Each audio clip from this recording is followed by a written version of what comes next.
या फ्रान्सच्या टीमला रोखायचं कसं? हा प्रश्न बाकीच्या सर्व टीम्सना पडला असेल. आज मॅच होती फ्रान्स विरुद्ध मोरोक्को. हीच मॅच मागच्या वर्ल्ड कपला सेमीफायनलला झाली होती. मॅचची सुरुवात चांगली झाली दोन्ही बाजूंसाठी.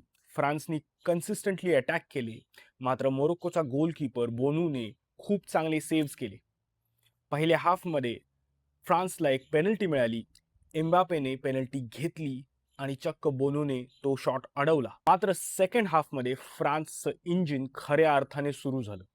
60व्या मिनिटाला एम्बापेने एक जबरदस्त गोल केला आणि 66व्या मिनिटाला एम्बापेने असिस्ट केला आणि उस्मान डेम्बेलेने गोल केला. अशा प्रकारे फ्रान्सने हा सामना 2-0 असा अगदी सहज जिंकला. अर्थात मोरोक्कोचा स्ट्रायकर सायबारी या सामन्यात नव्हता, त्यामुळे त्याचा फरक त्यांना निश्चित पडला असेल.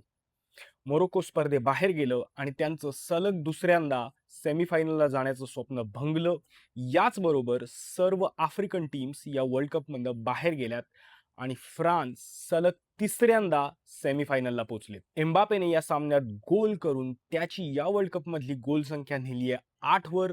वर्ल्ड कप इतिहासातली गोल संख्या नेली आहे 20 वर आणि तो आता मेसीपासून फक्त 1 गोल मागे आहे. त्याचबरोबर उस्मान डेम्बेलेने त्याची या वर्ल्ड कपची गोल संख्या नेली आहे 5 वर.